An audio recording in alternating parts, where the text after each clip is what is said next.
আজকে আমি আপনাদের সাথে একটা বেলের শরবতের রেসিপি শেয়ার করব। অনেক দিন ধরে এই বেলটা আমার রান্নাঘরে ঘুরপাক খাচ্ছে।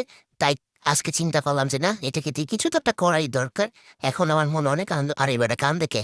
যাই হোক, কান্দাকাটি করিস না, আজকে তোকে দিয়েই কাজ চালাবো। তোর একটা দিক করেই ছাড়বো।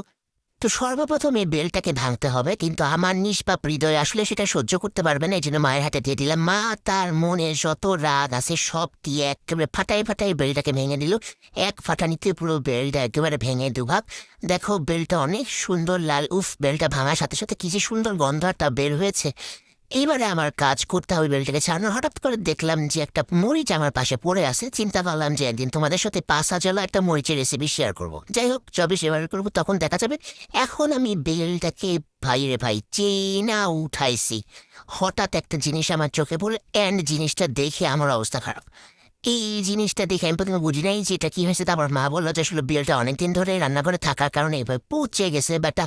তো এখন থেকে দিয়ে দিচ্ছি সামান্য একটু জল। বেলটা শক্ত দেখে প্রথমে চিন্তা করলাম চামিচ দিয়ে কুচাই খাচ্ছে এটাকে ঠিক করবো। তারপর বুঝলাম যে না, আসলে চামিচ বেকায় যাবে কিন্তু বেল শালা ভাঙবে না।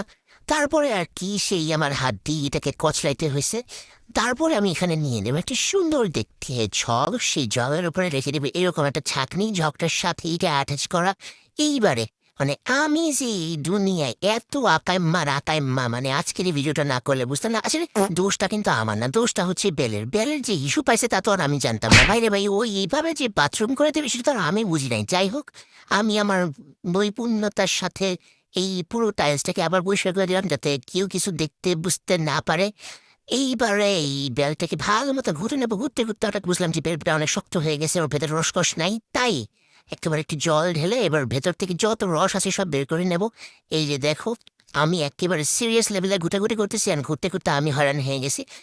তো আমার বাবার অংশটুকু আমি বাদ দিয়ে রেখে এইবারে ভোরে ভোরে চিনি দেবো। আমার মতন চিনি এখন এই দুনিয়াতে আসলে নাই।